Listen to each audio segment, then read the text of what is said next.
Neighborhood.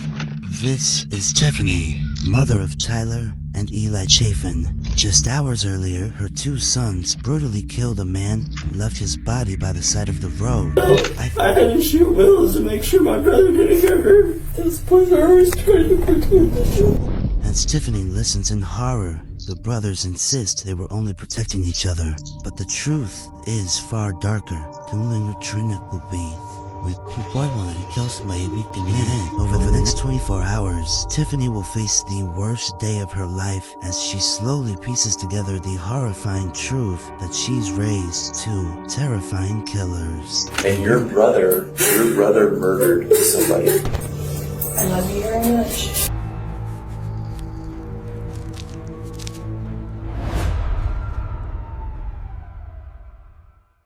Just after sunrise, a driver notices something strange along the shoulder of a quiet two-lane road. At first, he thinks it might be a deer, but something about the shape, the color, makes him stop. He steps out of his truck, walks over, and freezes. Lying in the ditch is a man, later identified as Stephen Brady.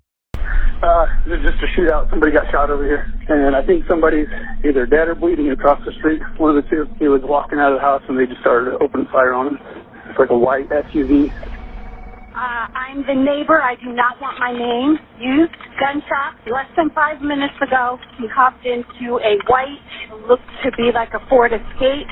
Motionless, badly injured, and clearly deceased. The scene is brutal. The injuries are not the kind caused by a fall or an accident. This is deliberate, targeted, violent. Detectives immediately sense something disturbing. The attack wasn't chaotic. It was controlled. No defensive wounds. No signs of a struggle nearby. No footprints scattering in panic. Whoever killed Stephen brought him here and wanted him found. This was a message. But detectives didn't know who the message was for. Hours later, deputies receive a tip. Two teenagers were seen walking near the road late the previous night. Teenagers, near a homicide scene in the dark. Investigators track them down.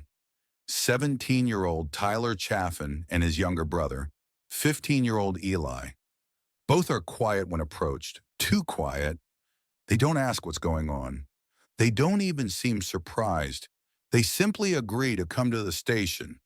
That's the moment detectives' instincts kick in. These kids know something, but no one is ready for how much they know. Detectives split the brothers up immediately. Standard practice. If they're lying, their stories won't match. Tyler goes into interview room A, Eli into room B. Each room has the same cold setup. In there was a blazer almost like this, only a bigger one. The flashlight. We got on the highway and he turned towards the Aztec. One metal table, two chairs, one camera, one mirror that isn't really a mirror. Interrogators start soft. What were you doing last night? Did you see anything strange on the road? Were you with anyone? Both boys give the same response. We were protecting each other. That phrase, protecting each other, is a red flag. Protecting from what? Protecting from whom? Detectives ask again. Tyler says Stephen tried to hurt Eli. Eli says Stephen tried to hurt Tyler.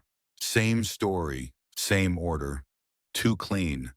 But something is wrong. Neither boy shows fear, neither cries, neither seems traumatized. Instead, they look like they're waiting for the detectives to accept their story so they can go home. That's not normal. Not for teens. Not after a killing. Detectives go through the boys' clothing, and buried under dried mud, they find it. A small, faint smear of blood. It's a match to the victim. But when confronted, Tyler doesn't panic. He doesn't break. He simply says, "Yeah, that must have been from when he came at us." Cold, calculated, rehearsed. Detectives note that the injury pattern on Stephen's body doesn't match the "he attacked us" story. There's no sign of defensive violence, no grab marks, no struggle injuries. It's becoming clear this wasn't a fight. This was an ambush. Detectives contact Tiffany Chaffin, the boy's mother. She arrives at the station annoyed. She thinks the boys have gotten into another fight or skipped school. But when she's told her sons are being questioned in connection with a homicide, her face goes blank. She laughs once, a nervous, shocked laugh, and says, "My boys? No, that's impossible." Detectives ask her to wait. Minutes stretch, hours crawl. When investigators show Tiffany the inconsistencies in her son's stories, she starts shaking her head, whispering, No, they wouldn't. They couldn't. But then they show her another detail, GPS data showing the boy's phone location, right at the scene, at the exact time of the murder. Tiffany's composure cracks, her legs buckle. She grabs onto the table for support. She starts crying, not loud but deep. A kind of crying that comes from disbelief turning into terror. The moment hits her. Her boys did something terrible. Back in the interrogation room, detectives reveal the evidence they've been holding back. Blood, phone data, inconsistent timelines, witness sightings, and something else. A message thread between the brothers discussing Stephen days before the murder. Tyler shifts in his seat. Eli looks down. The room changes.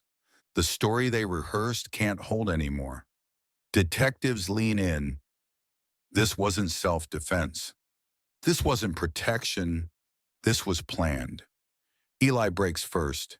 He starts crying, not out of guilt, but out of fear of prison. He admits they lured Stephen out under the pretense of meeting up. He admits they confronted him. He admits Tyler struck first. Tyler stays quiet, jaw clenched, eyes burning. He refuses to speak. But Eli's confession seals the case.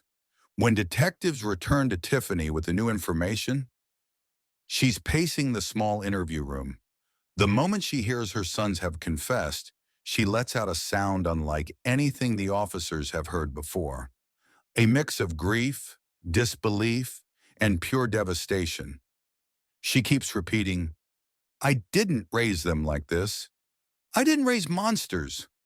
What did they do? What did they do?" One detective later said Tiffany's reaction stayed with him for months. Because she wasn't just grieving the victim, she was grieving her children. 2 lives lost in the act. 1 life taken. 1 mother shattered forever. The Chaffin brothers are charged with murder. In court, the details shake the community. The planning, the brutality. There's a lot of things that I would do for my brothers in a snap of a finger, man. The coldness afterward, the lack of remorse, the deception toward their mother. The court sentences the brothers. Their lives, like Stephen's, are effectively over. And Tiffany leaves the courtroom with nothing left but a single haunting question. How did I not know? This case is a chilling reminder that evil doesn't always live outside. If you want more cases like this, hit like, subscribe, and tell us in the comments what case we should cover next.